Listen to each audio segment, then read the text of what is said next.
Shalom saudara-saudariku yang dikasihi di dalam nama Tuhan Yesus. Hari ini saya akan berkhotbah dengan satu tema, yaitu meninggalkan teladan dalam penderitaan, yang diambil dari ayat 1 Petrus pasal 2 ayat yang ke-21. Firman Tuhan berkata demikian. Sebab untuk itulah kamu dipanggil, karena Kristus pun telah menderita untuk kamu dan telah meninggalkan teladan bagimu, supaya kamu mengikuti jejaknya. Nah, saudara-saudara yang dikasihi Tuhan Yesus Kristus, dalam perjalanan kita, tidak sedikit dari kita yang pernah mengalami penderitaan, baik di dalam bentuk masalah ekonomi, penyakit, kegagalan, kesepian, bahkan penolakan karena iman kita kepada Tuhan Yesus. Nah, seringkali kita berada dalam situasi sulit, dan kita bertanya dalam hati, Tuhan, mengapa saya harus mengalami ini? Bukankah saya sudah percaya kepadamu? Mengapa orang benar justru sering mengalami penderitaan? Nah, saudara-saudara, pertanyaan seperti ini wajar muncul dalam diri setiap orang percaya. Kita mungkin melihat orang-orang yang tidak mengenal Tuhan dengan mudah dan hidupnya tetap diberkati dan mengalami hidup yang nyaman, enak, tanpa mengalami penderitaan dan permasalahan hidup. Sementara kita yang berusaha hidup benar, justru menghadapi banyak tantangan. Namun, di tengah pertanyaan-pertanyaan itu, firman Tuhan memberikan jawaban yang sangat jelas melalui tulisan Rasul Paulus di dalam 1 Petrus pasal 2 ayat yang ke-21. Berkata demikian, sebab untuk itulah kamu dipanggil, karena Kristus pun telah menderita untuk kamu, dan telah meninggalkan teladan bagimu, supaya kamu mengikuti jejaknya. Nah, saudara-saudara, ayat ini sangat penting karena mengingatkan kita bahwa penderitaan bukanlah sesuatu yang asing bagi orang percaya. Justru, penderitaan adalah bagian dari panggilan hidup kita sebagai murid-murid Kristus. Nah, mengapa demikian? Karena Yesus sendiri, Tuhan dan Juru Selamat kita, juga menderita. Ia tidak hanya menderita secara fisik di kayu salib, tetapi juga mengalami penolakan, pengkhianatan, hinaan, dan ketidakadilan. Walaupun Tuhan Yesus tidak bersalah sedikit pun. Yesus tidak hanya datang untuk menyelamatkan kita dari dosa, tetapi juga menunjukkan bagaimana kita seharusnya hidup, termasuk bagaimana bersikap saat mengalami penderitaan. Jadi, saudara-saudara, ketika kita menderita karena iman atau karena melakukan yang benar, kita sedang mengikuti jejak Yesus. Kita sedang berjalan di jalan yang telah lebih dulu dilalui oleh Tuhan kita sendiri. Nah, ada satu ilustrasi saudara-saudaraku yang mengatakan bahwa seorang anak kecil berjalan bersama ayahnya di suatu ladang bersalju. Setiap kali ayahnya melangkah, ia meninggalkan jejak.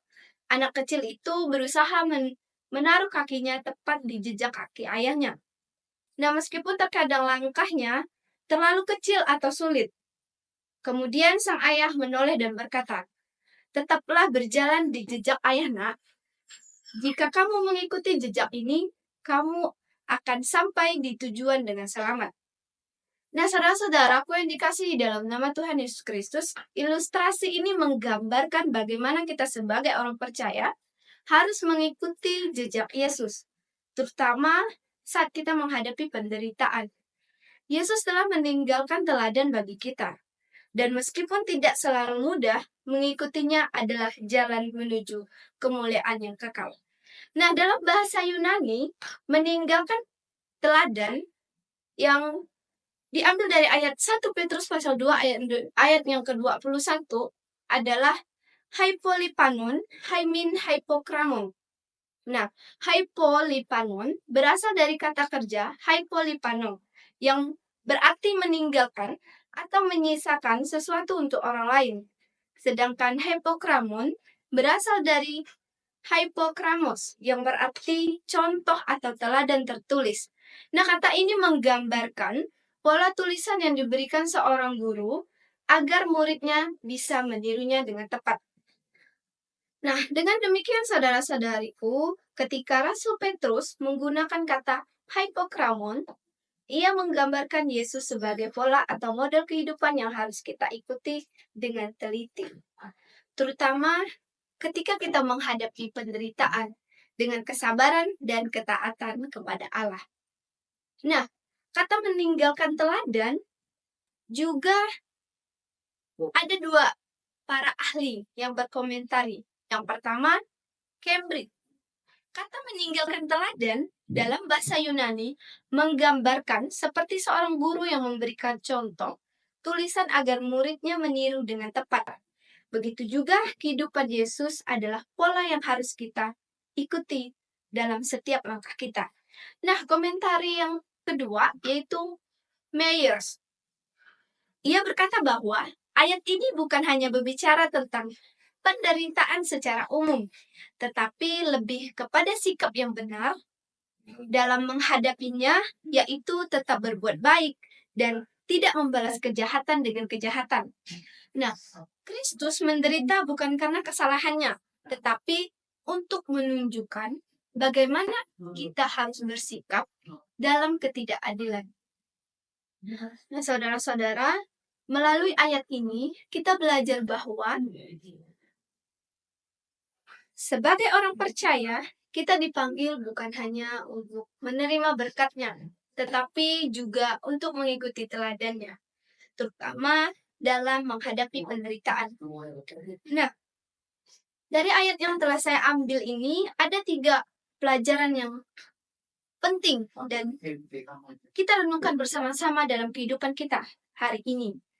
Nah, yang pertama, poin pertama yaitu panggilan untuk mengikuti teladan Kristus dalam penderitaan. Saudara-saudara yang dikasihi Tuhan, banyak dari kita berharap bahwa setelah percaya kepada Yesus, hidup akan menjadi lebih mudah. Namun, Alkitab tidak menjanjikan kehidupan yang bebas dari penderitaan. Justru sebaliknya, Rasul Petrus dalam 1 Petrus pasal 2 ayat 21 tadi kan sudah berkata, sebab untuk itulah kamu dipanggil karena Kristus pun telah menderita untuk kamu dan telah meninggalkan teladan bagimu supaya kamu mengikuti jejaknya. Nah, saudara-saudaraku, ayat ini sangat jelas bahwa penderitaan bukanlah kejadian yang kebetulan atau sekedar musibah yang harus kita hindari, tetapi merupakan bagian dari panggilan kita sebagai orang percaya. Kita dipanggil bukan hanya untuk menikmati keselamatan, tetapi juga untuk mengikuti jejak Kristus, termasuk penderitaan yang sedang kita alami saat ini. Yesus tidak hanya datang untuk menyelamatkan kita dari dosa, tetapi juga untuk menjadi teladan dalam cara hidup, termasuk cara menghadapi penderitaan. Nah, poin ini sangat paralel dengan satu firman yang terdapat di dalam Filipi pasal 2 ayat 5 sampai yang ke-8. Paulus berkata, hendaklah kamu dalam hidupmu bersama menaruh pikiran dan perasaan yang terdapat juga dalam Kristus Yesus yang telah merendahkan dirinya dan taat sampai mati, bahkan mati di kayu salib. Nah, perlu saudara-saudara yang dikasihi Tuhan sadari bahwa ayat ini menunjukkan bahwa Yesus meskipun ia adalah Tuhan, rela merendahkan dirinya dan taat kepada Bapa, bahkan sampai menderita dan mati di kayu salib. Dia tidak membalas ketika dihina, dia tidak melawan saat disakiti, ia tetap rendah hati dan tetap taat sampai akhir. Ini adalah sikap yang luar biasa yang harus kita teladani dalam kehidupan kita sebagai orang percaya. Dan inilah yang menjadi teladan bagi kita semua. Nah, pertanyaan yang harus kita renungkan pada saat ini adalah bagaimana dengan kita? Ketika kita menghadapi masalah, sakit hati, ketidakadilan, atau penderitaan lainnya, bahkan kita tetap rendah hati dan taat kepada Tuhan, atau justru kita marah, kecewa, dan meninggalkan iman, sangat mudah untuk setia saat semua berjalan dengan baik. Tapi, apakah kita tetap setia saat Tuhan mengizinkan kesulitan terjadi? Inilah saatnya kita belajar untuk mengikuti teladan Kristus. Artinya apa, saudaraku? Artinya adalah kita menanggapi penderitaan bukan karena keluhan, tetapi dengan iman dan penyerahan diri kepada Tuhan. Nah, Yesus sendiri mengingatkan dalam Yohanes pasal 16 ayat yang ke-33 yang berbunyi demikian. Dalam dunia kamu menderita penganiayaan, tetapi kuatkanlah hatimu. Aku telah mengalahkan dunia. Saudara-saudara, penderitaan adalah sebagian dari hidup orang percaya. Tapi kita tidak berjalan sendirian. Yesus telah mengalaminya lebih dahulu. Kita tahu betapa beratnya penderitaan, dan karena itu Dia sanggup menopang kita. Nah, kesimpulan dari poin yang pertama ini adalah, saudara, itu mengikut teladan Yesus berarti sikap menghadapi penderitaan dengan hati yang percaya kepada Tuhan. Ini bukan soal menjadi kuat sendiri, tapi soal bersandar kepada Tuhan dalam segala hal. Nah, ketika kita tetap rendah hati, taat, dan setia dalam penderitaan, kita sedang berjalan dalam jejaknya. Jadi, marilah kita tidak hanya menikmati berkat-Nya, tetapi juga setia dalam penderitaan seperti Kristus. Sebab dalam penderitaan inilah iman kita dan kasih kita kepada Tuhan diuji. Dan pada akhirnya Tuhan akan menyempurnakan kita melalui semuanya itu. Nah, poin yang kedua yaitu Kristus meninggalkan teladan dalam penderitaan. Nah, saudara-saudara yang terkasih, kita semua tahu bahwa Yesus menderita ketika Dia hidup di dunia. Namun, yang sering terlupakan adalah alasan mengapa Yesus mau menderita. Alkitab menjelaskan bahwa Yesus menderita karena kasih-Nya yang besar kepada kita. Dia rela mengalami siksaan, hinaan, bahkan kematian karena Dia sangat mengasihi manusia yang berdosa. Seperti yang dikatakan dalam Yohanes pasal 15 ayat yang ke-13, tidak ada kasih yang lebih besar dari kasih seorang yang memberikan nyawanya untuk sahabat-sahabatnya. Nah, penderitaan Kristus bukan tujuan. Itu adalah bentuk kasih yang paling murni. Dia tidak menderita karena bersalah, tetapi karena Dia ingin menyelamatkan kita. Ketika kita menyadari ini, kita pun bisa melihat bahwa jika kita menderita karena hidup benar atau karena iman kita, maka kita juga menjadi bentuk kasih kita kepada Allah dan kepada sesama. Kita sedang mengikuti jejak Kristus. Yesus adalah teladan yang sempurna dalam menghadapi penderitaan. Ayat ini paralel dengan 1 Petrus pasal 2 ayat yang ke-23. Ini berkata demikian. Ketika ia dicaci maki, ia tidak membalas dengan mencaci maki. Ketika ia menderita, ia tidak mengancam, tetapi ia menyerahkannya kepada Dia dan menghakimi dengan adil.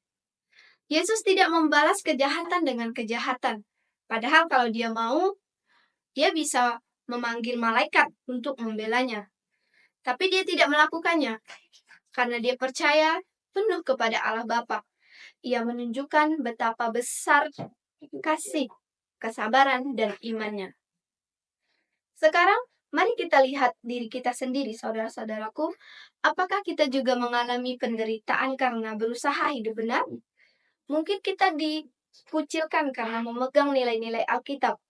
Mungkin kita dianggap aneh karena memilih jujur, menolak korupsi, atau berani mengatakan kebenaran. Kadang, Penderitaan seperti ini bisa membuat kita lelah, sedih, atau bahkan ingin menyerah.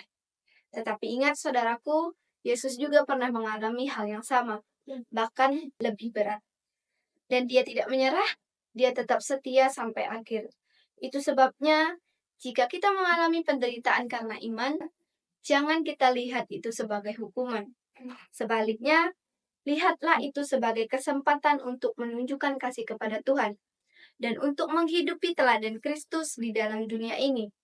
Dunia mungkin mengajarkan kita untuk membalas kejahatan, membela diri dengan amarah, atau menghindari penderitaan dengan kompromi. Tapi Yesus mengajarkan sesuatu yang lebih mulia, tetap sabar, tetap percaya kepada Tuhan, dan tidak membalas kejahatan dengan kejahatan. Jadi, saudara-saudara, ketika kita menderita, karena kita hidup benar, jangan putus asa. Itu bukan berarti Tuhan meninggalkan kita.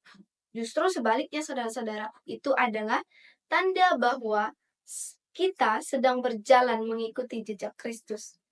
Mari kita teladani Kristus, tetap sabar, tetap setia, dan tetap mengasihi meskipun dalam penderitaan. Sebab dalam kesetiaan itulah kita memuliakan Tuhan dan menjadi saksi hidup bagi dunia. Nah, poin yang ketiga, saudara-saudaraku, yaitu mengikuti jejak Kristus dengan setia. Mengikuti Yesus bukan hanya soal percaya kepadanya, tetapi juga soal menjalani hidup seperti yang Yesus jalani. Artinya apa, saudaraku? Yaitu kita harus siap untuk hidup berbeda dari dunia ini. Dunia pada umumnya berusaha menghindari penderitaan. Banyak orang memilih jalan yang mudah, namun bahkan jika itu berarti harus kompromi dengan kesabaran, pilihan kita tetap jalan di dalam Tuhan dan mengandalkannya. Nah, Yesus justru menunjukkan jalan yang berbeda. Nah, poin ini sangat paralel dengan firman Tuhan yang terdapat di dalam Matius pasal 16 ayat yang ke-24 yang berbunyi demikian, setiap orang mengikuti aku, ia harus menyangkal dirinya, memikul salibnya, dan mengikuti aku. Ini berarti bahwa mengikut Kristus bukanlah perjalanan yang penuh kenyamanan. Kita harus menyangkal keinginan kita sendiri, siap menanggung penderitaan dengan kebenaran, dan terus setia dalam mengikuti langkah-langkahnya.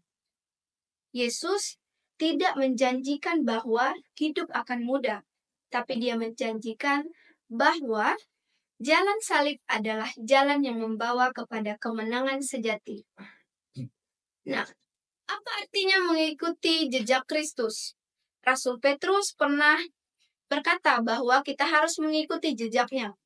Jadi, pertanyaannya, bagaimana caranya kita mengikuti jejak Kristus dalam kehidupan sehari-hari?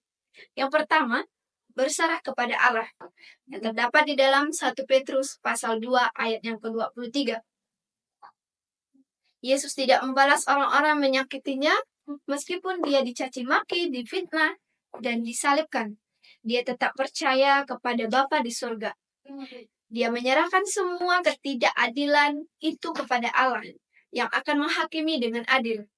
Kita pun harus belajar, saudaraku, untuk menyerahkan semua rasa sakit, kecewa, dan penderitaan kita kepada Tuhan. Percayalah bahwa Tuhan tidak pernah tinggal diam terhadap ketidakadilan yang kita alami. Yang kedua, tetaplah berbuat baik. Mudah bagi kita untuk menjadi pahit atau menyerah ketika diperlakukan tidak adil. Tetapi Yesus tidak demikian. Dia tetap melakukan yang benar, bahkan kepada orang-orang yang menyiksanya. Itu sebabnya, saudaraku, sebagai pengikutnya, kita dipanggil untuk terus berbuat baik. Bahkan, jika dunia tidak menghargainya, jangan berhenti melakukan yang benar, hanya karena orang lain tidak memperlakukan dengan adil.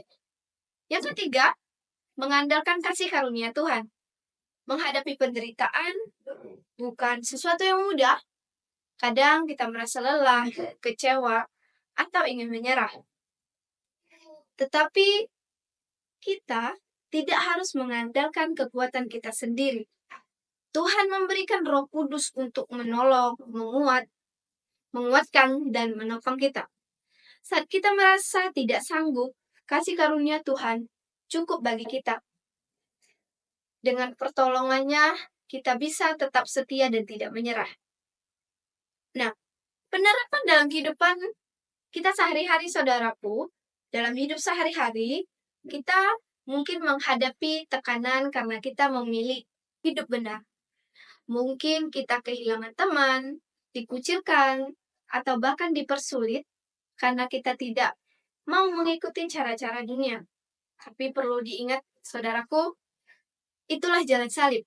Jalan yang memang tidak mudah, tetapi penuh dengan makna dan kemenangan. Ketika kita rela kehilangan kenyamanan demi mempertahankan iman, kita sedang berjalan dalam jejak Yesus. Kita tidak sendiri, saudaraku. Kristus sudah lebih dahulu melalui semuanya, dan Dia akan menyertai kita sampai akhir. Saudara-saudara, hidup sebagai pengikut Kristus memang tidak selalu mudah, tapi kita tidak pernah sendirian. Yesus sudah lebih dulu melewati jalan penderitaan. Dia tahu rasanya ditolak, disakiti, dan dihina. Tapi dari semua itu, Dia tetap setia kepada Bapa dan menunjukkan kepada kita bagaimana cara hidup yang benar di tengah penderitaan. Nah, ketika kita menghadapi masalah, pergumulan, atau ketidakadilan, itu bukan berarti Tuhan jauh. Justru di tengah kesulitan, itulah kita belajar bersandar kepadanya. Roh Kudus selalu menyertai dan menguatkan kita, agar kita tidak menyerah. Tuhan tidak membiarkan kita dicobai melebihi kekuatan kita. Dia tahu batas kita, dan Dia selalu menyediakan jalan keluar. Penderitaan kita di bumi ini tidak akan berlangsung selamanya. Itu hanya sementara. Tapi upah dan kemuliaan Tuhan sediakan bagi kita bersifat kekal. Seperti yang dikatakan Rasul Paulus, penderitaan saat ini tidak bisa dibandingkan dengan kemuliaan yang akan kita terima nanti.